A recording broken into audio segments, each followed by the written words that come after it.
शुक्लाम्बरधरं विष्णुं शशिवर्णं चतुर्भुजं प्रसन्नवदनं ध्यायेत् सर्वविघ्नोपशान्तये। व्यासं वसिष्ठनप्तारं शक्तै पौत्रमकल्मषं पराशरात्मजं वन्दे शुकतातं तपोनिधिं। व्यासाय विष्णुरूपाय व्यासरूपाय विष्णवे नमो वै ब्रह्मनिधये वासिष्ठाय नमो नमः। अविकाराय शुद्धाय नित्याय परमात्मने सदैकरूपरूपाय विष्णवे सर्वजिष्णवे। यस्य स्मरणमात्रेण जन्म संसारबन्धनात् विमुच्यते नमस्तस्मै विष्णवे प्रभविष्णवे। ॐ नमो विष्णवे प्रभविष्णवे। श्रीवैशम्पायन उवाच श्रुत्वा धर्मानशेषेण पावनानि च सर्वशः युधिष्ठिरः शान्तनवं पुनरेवाभ्यभाषत। युधिष्ठिर उवाच किमेकं दैवतं लोके किं वाप्येकं परायणं स्तुवन्तः कमर्चन्तः प्राप्नुयुर्मानवा शुभम्। को धर्मः सर्वधर्माणां भवतः परमो मतः किं जपन्मुच्यते जन्तुर्जन्म संसारबन्धनात्। श्रीभीष्म उवाच जगत्प्रभुं देवदेवम् अनन्तं पुरुषोत्तमं स्तुवन्नामः सहस्रेण पुरुषस्तततोत्थितः तमेव चार्चयन् नित्यं भक्त्या पुरुषम् अव्ययम् ध्यायन् स्तुवन्नमस्यं च यजमानस्तमेव च। अनादिनिधनं विष्णुं सर्वलोकमहेश्वरं लोकाध्यक्षं स्तुवन्नित्यं सर्वदुःखातिगो भवेत्। ब्रह्मण्यं सर्वधर्मज्ञं लोकानां कीर्तिवर्धनं लोकनाथं महद्भूतं सर्वभूतभवोद्भवम्। एष मे सर्वधर्माणां धर्मोऽधिकतमो मतः यद्भक्त्या पुण्डरीकाक्षं स्तवैरर्चैर्नरः सदा। परमं यो महत्तेजः परमं यो महत्तपः परमं यो महद्ब्रह्म परमं यः परायणम्। पवित्राणां पवित्रं यो मङ्गलानां च मङ्गलम् देवतं देवतानां च भूतानां यो व्ययः पिता यतः सर्वाणि भूतानि भवन्त्यादियुगागमे यस्मिंश्च प्रलयं यान्ति पुनरेव युगक्षये तस्य लोकप्रधानस्य जगन्नाथस्य भूपते विष्णोर्नाम सहस्रं मे शृणु पापभयापहम्। यानि नामानि गौणानि विख्यातानि महात्मनः ऋषिभिः परिगीतानि तानि वक्ष्यामि भूतये। ऋषिर्नाम्नां सहस्रस्य वेदव्यासो महामुनिः छन्दोऽनुष्ठुप् तथा देवो भगवान् देवकीसुतः अमृतांशोद्भवो बीजं शक्तिर्देवकी नन्दनः त्रिसामा हृदयं तस्य शान्त्यर्थे विनियुज्यते। विष्णुं जिष्णुं महाविष्णुं प्रभविष्णुं महेश्वरम् अनेकरूपदैत्यान्तं नमामि पुरुषोत्तमम्। अस्य श्रीविष्णोर्दिव्यसहस्रनाम स्तोत्रमहामन्त्रस्य श्रीवेदव्यासो भगवान् ऋषिः अनुष्ठुप्-छन्दः श्रीमहाविष्णुः परमात्मा श्रीमन्नारायणो देवता अमृतांशोद्भवो भानुरिति बीजम् देवकी नन्दनः सृष्टेति शक्तिः उद्भवः क्षोभणो देव इति परमो मन्त्रः शङ्ख बृह्नन्दकी चक्रीति कीलकम् शार्ङ्गधन्वा गदाधर इति अस्त्रम् रथाङ्गपाणिरक्षोभ्य इति नेत्रम् त्रिसामा सामगः सामेति कवचम् आनन्दम् परब्रह्मेति योनिः ऋतुः सुदर्शनः काल इति दिग्बन्धः श्रीविश्वरूप इति ध्यानम् श्रीमहाविष्णुः प्रीत्यर्थे सहस्रनाम जपे विनियोगः।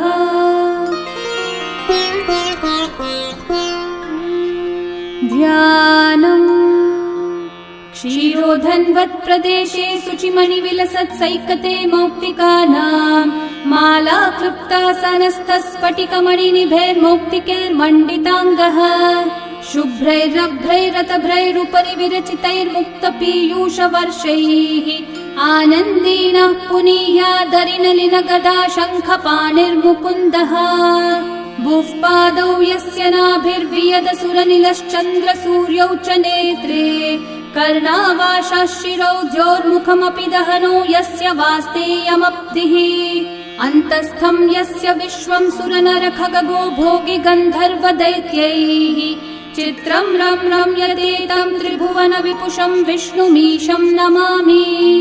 ॐ नमो भगवते वासुदेवाय। शान्ताकारं भुजगशयनं पद्मनाभं सुरेशं विश्वाधारं गगनसदृशं मेघवर्णं शुभांगं लक्ष्मीकान्तं कमलनयनं योगिहृद्ध्यानगम्यं वन्दे विष्णुं भवभयहरं सर्वलोकैकनाथम् मेघश्यामं पीतकौशेयवासं श्रीवत्साङ्कं कौस्तुभोद्भासिताङ्गं पुण्योपेतं पुण्डरीकायताक्षं विष्णुं वन्दे सर्वलोकैकनाथम्। नमः समस्तभूतानामादिभूताय भूभृते अनेकरूपरूपाय विष्णवे प्रभविष्णवे सशङ्खचक्रं सकिरीटकुण्डलं सपीतवस्त्रं सरसीरुहेक्षणं सहारवक्षस्थलशोभिकौस्तुभं नमामि विष्णुं शिरसा चतुर्भुजम् छायायां पारिजातस्य हेमसिंहासनोपरि आसीनमम्बुदश्याममायताक्षम् अलङ्कृतम् चन्द्राननं चतुर्बाहुं श्रीवत्साङ्कितवक्षसं रुक्मिणी सत्यभामाभ्यां सहितं कृष्णमाश्रये। ॐ विश्वं विष्णुर्वषट्कारो भूतभव्यभवत्प्रभुः भूतकृद्भूतभृद्भावो भूतात्मा भूतभावनः भूतात्मा परमात्मा च मुक्तानां परमा गतिः अव्ययः पुरुषः साक्षी क्षेत्रज्ञोऽक्षर एव च योगो योगविदां नेता प्रधानः पुरुषेश्वरः नारसिंहः वपुः श्रीमान् केशवः पुरुषोत्तमः सर्वः शर्वः शिवस्थाणोर्भूतादिर्निधिरव्ययः सम्भवो भावनो भर्ता प्रभवः प्रभुरीश्वरः स्वयंभू शम्भुरादित्यः पुष्कराक्षो महास्वनः अनादिनिधनो धाता विधाता धातुरुत्तमः अप्रमेयो ऋषिकेशः पद्मनाभोऽमरः प्रभुः विश्वकर्मा मनुस्त्वष्टा स्थविष्ठस्थविरो ध्रुवः अग्राह्यः शाश्वतः कृष्णो लोहिताक्षः प्रतर्दनः प्रभुतस्त्रिककुब्धामः पवित्रं मङ्गलं परम् ईशानः प्राणदः प्राणो ज्येष्ठः श्रेष्ठः प्रजापतिः हिरण्यगर्भो भूगर्भो माधवो मधुसूदनः ईश्वरो विक्रमी धन्वी मेधावी विक्रमक्रमः अनुत्तमो दुराधर्षः कृतज्ञः कृतिरात्मवान् सुरेशः शरणं शर्म विश्वरेतः प्रजाभवः अहः संवत्सरो व्याळः प्रत्ययः सर्वदर्शनः अजः सर्वेश्वरः सिद्धिः सिद्धि सर्वादिरच्युतः वृषा कपिरमेयात्मा सर्वयोगविनिःसृतः वसुर्वसुमना सत्यः समात्मा संवितः समः अमोघः पुण्डरीकाक्षो वृषकर्मा वृषाकृतिः रुद्रो बहुशिरा बभ्रुर्विश्वयोनिः शुचिश्रवाः अमृतः शाश्वतस्थाणोर्वरारोहो महातपाः सर्वगः सर्वविद्भानुः विश्वक्सेनो जनार्दनः वेदो वेदविदव्यङ्गो वेदाङ्गो वेदवित्कविः लोकाध्यक्षः सुराध्यक्षो धर्माध्यक्षः कृताकृतः चतुरात्मा चतुर्व्यूहश्चतुर्दंष्ट्रश्चतुर्भुजः भ्राजिष्णुर्भोजनं भोक्ता सहिष्णुर्जगदादिजः अनघो विजयो जेता विश्वयोनिः पुनर्वसुः उपेन्द्रो वामनः प्रांशुरमोघः शुचिरूर्चितः अतीन्द्रः सङ्ग्रहः सर्गो धृतात्मा नियमो यमः वेद्यो वैद्यः सदा योगी वीरः माधवो मधुः अतीन्द्रियो महामायो महोत्साहो महाबलः महाबुद्धिर्महावीर्यो महाशक्तिर्महाद्युतिः अनिर्देश्य वपुः श्रीमान् अमेयात्मा महाधृतक् महेश्वासो महीभर्ता श्रीनिवासः सतां गतिः अनिरुद्धः सुरानन्दो गोविन्दो गोविदाम्पतिः मरीचिर्दमनोहंसः सुपर्णो भुजगोत्तमः हिरण्यनाभः सुतपः पद्मनाभः प्रजापतिः अमृत्युः सर्वदृक्सिंहः सन्धाता सन्धिमान् स्थिरः अजो दुर्मशनः शास्ता विश्रुतात्मा सुरारिः गुरुर्गुरुतमो धामः सत्यः सत्यः पराक्रमः निमिषो निमिषस्रग्वी वाचस्पतिरुदारधीः अग्रणीर्ग्रामणी श्रीमान् न्यायो नेता समीरणः सहस्रमूर्धा विश्वात्मा सहस्राक्षः सहस्रपात् आवर्तनो निवृत्तात्मा संवृतः सम्प्रमर्दनः अहः संवर्तको वह्निरनिलो धरणीधरः सुप्रसादः प्रसन्नात्मा विश्वदृग्विश्वभुग्विभुः सत्कर्ता सत्कृतः साधुर्जन्मोर्नारायणो नरः असंख्येयो प्रमेयात्मा विशिष्टः शिष्टकृच्छुचिः सिद्धार्थः सिद्धसङ्कल्पः सिद्धिदः सिद्धिसाधनः वृषाही वृषभो विष्णुर्वृषपर्वा वृषोदरः वर्धनो वर्धमानश्च विविक्तः श्रुतिसागरः सुभुजो दुर्धरो वाग्मी महेन्द्रो वसुदो वसुः नैकरूपो बृहद्रूपः क्षिपिविष्टप्रकाशनः ओजस्तेजोद्युतिधरः प्रकाशात्मा प्रतापनः ऋद्धः स्पष्टाक्षरो मन्त्रश्चन्द्रांशूर्भास्करद्युतिः अमृतांशूद्भवो भानुः शशबिन्दुः सुरेश्वरः औषधं जगतः सेतुः सत्यधर्मः पराक्रमः भूतभव्यभवन्नाथः पवनः पावनो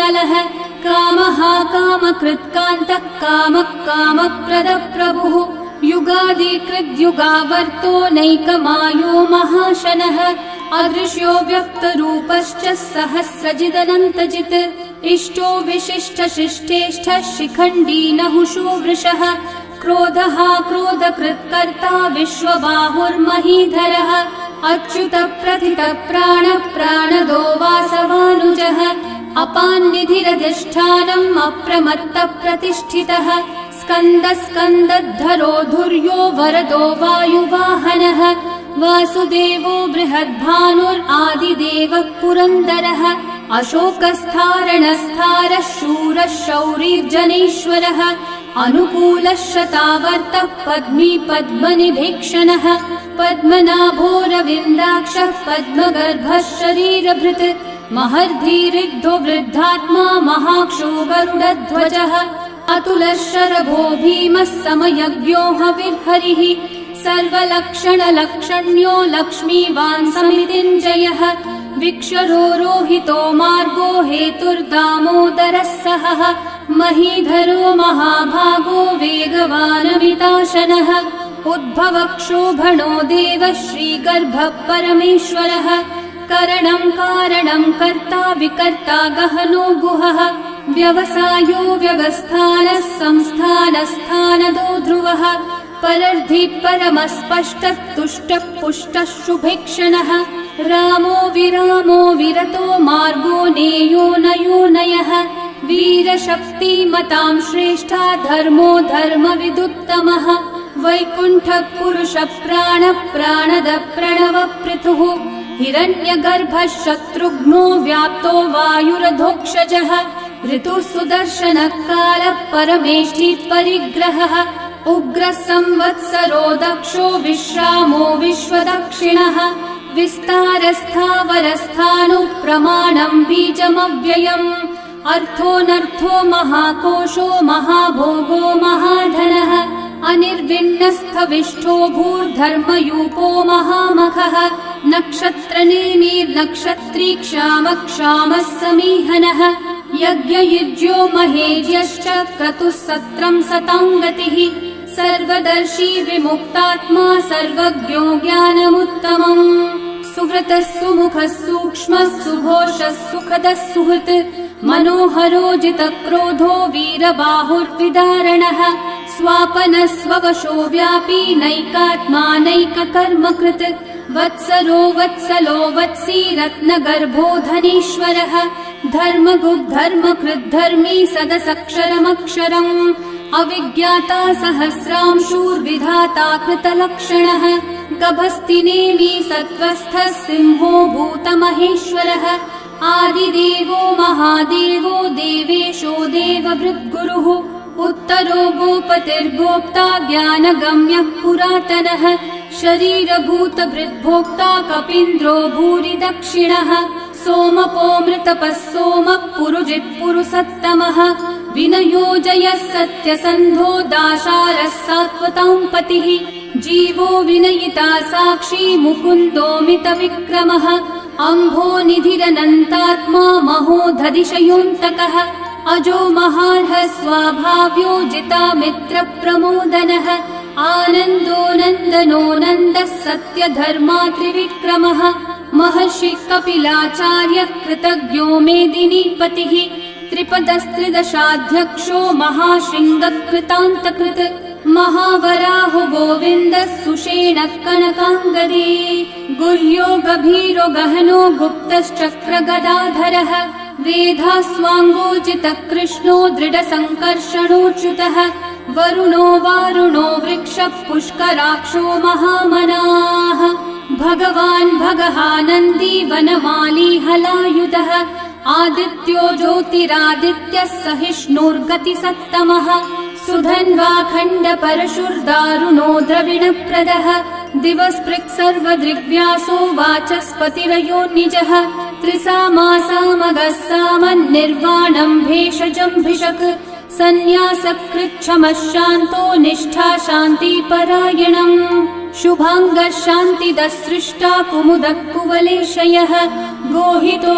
गोपतिर्गोप्ता वृषभाक्षो वृषप्रियः अनिवर्ती निवृत्तात्मा संक्षेप्ताक्षेमकृच्छिवः श्रीवत्सवक्षा श्रीवासः श्रीपतिः श्रीमतांवरः श्रीधः श्रीशः श्रीनिवासः श्रीनिधिः श्रीविभावनः श्रीधरः श्रीकरः श्रेयः श्रीमान् लोकत्रयाश्रयः स्वक्षः स्वङ्गः शतानन्दो नन्दिर्ज्योतिर्गणेश्वरः विजितात्मा विधेयात्मा सत्कीर्तिश्चिन्न संशयः उदीर्णः सर्वतश्चक्षुरनीशः शाश्वतस्थिरः भूषयो भूषणो भूतिर्विशोकः शोकनाशनः अर्चिष्मान् अर्चितः कुम्भो विशुद्धात्मा विशोधनः अनिरुद्धो प्रतिरथः प्रद्युम्नोमितविक्रमः कालनेमी निहावीरः शौरी शूरजनेश्वरः त्रिलोकात्मा त्रिलोकेशः केशवः केशिहा हरिः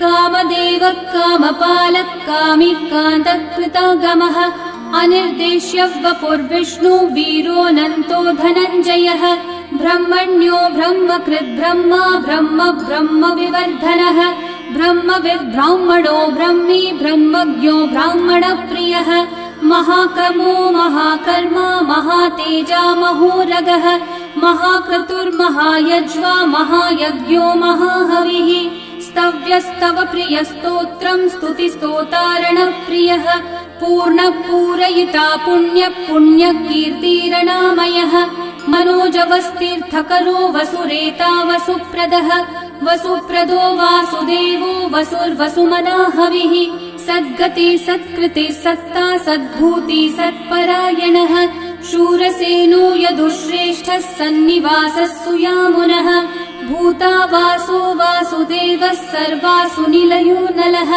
दर्पः दर्पदो दृप्तो दुर्धरोऽथा पराजितः विश्वमूर्तिर्महामूर्तिर्दीप्तमूर्तिरमूर्तिमान् अनेकमूर्तिरव्यक्तः शतमूर्तिः शताननः एकोनैकः सवः किं यतत्पदमनुत्तमम् लोकबन्धुर्लोकनाथो माधवो भक्तवत्सलः सुवर्णवर्णो हेमाङ्गो वराङ्गश्चन्दनाङ्गदे वीरः विषमः शून्यो घृताशीरशलश्चलः अमानीमानदो मान्यो लोकस्वामी त्रिलोकधृक् सुमेधा मेधजो धन्यः सत्यमेधाधराधरः तेजो वृषो द्युतिधरः सर्वशस्त्रभृताम्बरः प्रग्रहो निग्रहो व्यग्रो नैकः शृङ्गो गदाग्रजः चतुर्मूर्तिश्चतुर्बाहुश्चतुर्व्यूहश्चतुर्गतिः चतुरात्मा चतुर्भावश्चतुर्वेदविदेकपात् समावर्तो निर्वृत्तात्मा दुर्जयो दुरतिक्रमः दुर्लभो दुर्गमो दुर्गो दुरावासो दुरारिहा शुभांगो लोकसारंगः सुतन्तुस्तन्तुवर्धनः इन्द्रकर्मा महाकर्मा कृतकर्मा कृतागमः उद्भवः सुन्दर सुन्दो रत्ननाभः सुलोचनः अर्को वाजस्सनः शृङ्गी जयन्तः सर्वविजयी सुवर्णबिन्दु रक्षोभ्यः सर्ववागीश्वरेश्वरः महाहृदो महागर्तो महाभूतो महानिधिः कुमुदः कुन्दरः कुन्दः पर्जन्यः पावनो निलः अमृताशोऽमृतवपुः सर्वज्ञः सर्वतोमुखः सुलभः सुव्रतः सिद्धः शत्रुजिच्छत्रुतापनः न्यग्रोधोदम्बरोऽश्वत्थश्चाणूरान्ध्रनिषूदनः सहस्रार्ची सप्तजिह्वा सप्तैधा सप्तवाहनः अमूर्तिरनघोचिन्त्यो भयकृद्भयनाशनः अनुर्बृहत्कृशस्थूलो गुणवृन्निर्गुणो महान् अधृतस्वधृतस्वास्य प्राग्वंशो वंशवर्धनः भारभृत्कथितो योगी योगीशः सर्वकामदः आश्रमश्रमणश्रामः सुपर्णो वायुवाहनः धनुर्धरो धनुर्वेदो दण्डो दमयिता दमः अपराजितः सर्वसहो नियन्ता नियमो यमः सत्त्ववान् सात्विकः सत्यः सत्यधर्मपरायणः अभिप्रायप्रियार्होर्हः प्रियकृत्प्रीतिवर्धनः विहाय स गतिर्ज्योतिः सुरचिर्हुतभुक् विभुः रविर्विरोचनः सूर्यः सविता रविलोचनः अनन्तो हुतभुग्भोक्ता सुखदो नैकजोऽग्रजः अनिर्विण्णः सदा मर्षि लोकाधिष्ठानमद्भुतः सनातनतमः कपिलः कपिरव्ययः स्वस्तिदः स्वस्तिकृत् स्वस्ति स्वस्ति भुक् स्वस्ति दक्षिणः अरौद्रः कुण्डली चक्री विक्रमयूर्जितशासनः शब्दातिगः शब्दसः शिशिरः शर्वरीकरः अक्रूरः पेशलो दक्षो दक्षिणः क्षमिनाम्बरः विद्वत्तमो वीतभयः पुण्यश्रवणकीर्तनः उत्तारणो दुष्कृतिः पुण्यो दुःस्वप्ननाशनः वीरः रक्षणः सन्तो जीवनः पर्यवस्थितः अनन्तरूपोऽनन्तः श्रीर्जितमन्युर्भयापहः चतुर्रश्रो गभीरात्मा विदिशो व्यादिशो दिशः अनादिर्भूर्भुवो लक्ष्मी सुवीरो रुचिराङ्गदः जननो जनजन्मादि भीमो भीमपराक्रमः आधारनिलयो धाता पुष्पहास प्रजागरः ऊर्ध्वगः सत्पथाचारः प्राणदः प्रणवप्पणः प्रमाणं प्राणनिलयं प्राणभृत् प्राणजीवनः तत्त्वं तत्त्वविदेकात्मा जन्म मृत्युजरातिगः भूर्भुवः स्वस्तरुस्तारः सविता प्रपितामहः यज्ञो यज्ञपतिर्यज्वा यज्ञाङ्गो यज्ञवाहनः यज्ञभृद्यज्ञभृद्यज्ञी यज्ञगुह्यज्ञसाधनः यज्ञातकृद्यज्ञगुह्यामन्नमन्नादयेव च आत्मयोनिः स्वयं जातो वैखानः सामगायनः देवकीनन्दनः सृष्टा शितीशः पापनाशनः शङ्खवृन्नन्दकी चक्री शार्ङ्गधन्वा गदाधरः रथाङ्गपाणिरक्षोभ्यः सर्वप्रहरणायुधः सर्वप्रहरणायुध ॐ नम इति वनमाली गदी शार्ङ्गी शङ्खी चक्री च नन्दकी श्रीमान्नारायणो विष्णुर्वासुदेवोऽभिरक्षतु वनमाली गदी शार्ङ्गी शङ्खी चक्री च नन्दकी श्रीमान्नारायणो विष्णुर्वासुदेवोऽभिरक्षतु वनमाली गदी शार्ङ्गी शङ्खी चक्री च नन्दकी श्रीमान्नारायणो विष्णुर्वासुदेवोऽभिरक्षतु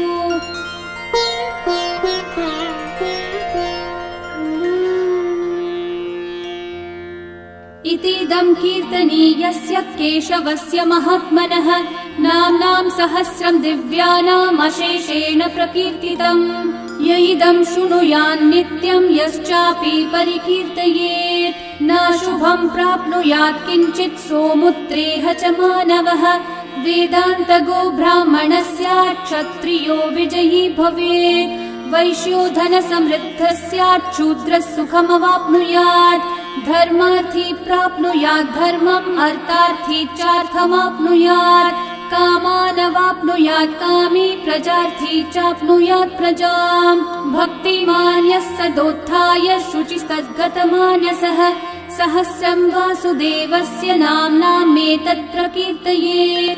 यशः प्राप्नोति विपुलं, याति प्राधान्यमेव च। अचलां श्रियमाप्नोति, श्रेय प्राप्नोत्यनुत्तमम्। न भयं क्वचिदाप्नोति, वीर्यं तेजश्च विन्दति। भवत्यरोगो द्युतिमान्, बलरूपगुणान्वितः। रोगार्तो मुच्यते रोगात्, बद्धो मुच्येत बन्धनात्। भयान् मुच्येत भीतस्थो, मुच्येतापन्न आपदः। दुर्गान्यतितरत्याशु, पुरुषः पुरुषोत्तमम्। स्तुवन्नाम सहस्रेण, नित्यं भक्ति समन्वितः। वासुदेवाश्रयो मर्त्यो, वासुदेवपरायणः। सर्वपापविशुद्धात्मा, याति ब्रह्म सनातनम्। न वासुदेव भक्तानामशुभं विद्यते क्वचित्। जन्म मृत्यु जरा व्याधि, भयं नैवोपजायते। इमं स्तवमधीयानः, श्रद्धा भक्ति समन्वितः। युज्येतात्मसुखः शान्ति, श्रीधृति स्मृतिकीर्तिभिः। न क्रोधो न च मात्सर्यं, न लोभो नाशुभा मतिः। भवन्ति कृतपुण्यानां, भक्तानां पुरुषोत्तमे। द्यौ स चन्द्रार्कनक्षत्राखं, दिशो भूर्महो दधिः। वासुदेवस्य वीर्येण विदतानि महात्मनः। ससुरासुरगन्धर्वं, स यक्षोरगराक्षसम्। जगद्वशे वर्ततेदं, कृष्णस्य सचराचरम्। इन्द्रियाणि मनोबुद्धिः, सत्त्वं तेजो बलं द्युतिः। वासुदेवात्मकन्याहुः, क्षेत्रं क्षेत्रज्ञ एव च। सर्वागमानामाचार प्रथमं परिकल्पते। आचार प्रभवो धर्मो, धर्मस्य प्रभुरच्युतः। ऋषयः पितरो देवा, महाभूतानि धातवः। जङ्गमाजङ्गमं चेदं, जगन्नारायणोद्भवम्। योगो ज्ञानं तथा साङ्ख्यं, विद्या शिल्पादिकर्म च। वेदाः शास्त्राणि विज्ञानम्, एतत् सर्वं जनार्दनात्। एको विष्णुर्महद्भूतं, पृथक् भूतान्यनेकशः। त्रीन् लोकान् व्याप्य भूतात्मा, भुङ्क्ते विश्वभुगव्ययः। इमं स्तवं भगवतो विष्णोर्व्यासेन कीर्तितम्। पठ्येद्य इच्छेत् पुरुषः, श्रेयः प्राप्तुं सुखानि च। विश्वेश्वरमजं देवं, जगतः प्रभुमव्ययम्। भजन्ति ये पुष्कराक्षं, न ते यान्ति पराभवम्। न ते यान्ति पराभवम्। ॐ नमः इति। अर्जुनोवाच पद्मपत्रविशालाक्षः, पद्मनाभः सुरोत्तम। भक्तानामनुरक्तानां, त्राता भव जनार्दन। श्रीभगवानुवाच यो मां नाम सहस्रेण, स्तोतुमिच्छति पाण्डव। सोऽहमेकेन श्लोकेन, स्तुतयेव न संशयः। स्तुतयेव न संशय। ॐ नमः इति। व्यास उवाच वासनाद्वासुदेवस्य, वासितं भुवनत्रयम्।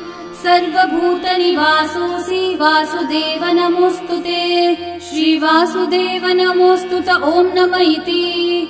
पार्वत्योवाच केनोपायेन लघुना, विष्णोर्नाम सहस्रकम्। पठ्यते पण्डितेर्नित्यं, श्रोतुमिच्छाम्यहं प्रभो। ईश्वरोवाच श्रीराम राम रामेति, रमे रामे मनोरमे। सहस्रनाम तत्तुल्यं, राम नाम वरानने। श्रीराम राम रामेति, रमे रामे मनोरमे। सहस्रनाम तत्तुल्यं, राम नाम वरानने।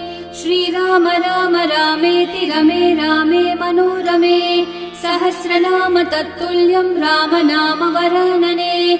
श्रीराम नाम वरानन। ॐ नमः इति। ब्रह्म उवाच नमोऽस्त्वनन्ताय सहस्रमूर्तये, सहस्रपादाक्षि शिरोरुबाहवे। सहस्रनाम्ने पुरुषाय शाश्वते, सहस्रकोटियुगधारिणे नमः। सहस्रकोटियुगधारिण ॐ नम इति। सञ्जय उवाच यत्र योगेश्वर कृष्णो यत्र पार्थो धनुर्धरः तत्र श्रीर्विजयो भूतिर्ध्रुवा नीतिर्मतिर्मम। श्रीभगवानुवाच अनन्याश्चिन्तयन्तो मा ये जनाः पर्युपासते तेषाम् नित्याभियुक्तानां योगक्षेमं वहाम्यहम्। परित्राणाय साधूनां विनाशाय च दुष्कृताम् धर्म संस्थापनार्थाय सम्भवामि युगे युगे। आर्ता विषण्णा शिथिलाश्च भीता घोरेषु च व्याधिषु वर्तमानाः संकीर्त्य नारायण शब्दमात्रं विमुक्तदुःखा सुखिनो भवन्तु। कायेन वाचा मनसैन्द्रियैर्वा बुद्ध्यात्मना वा प्रकृते स्वभावात् करोमि यद्यत् सकलं परस्मै नारायणायेति समर्पयामि। श्री विष्णु सहस्रनाम स्तोत्रम् सम्पूर्णम्।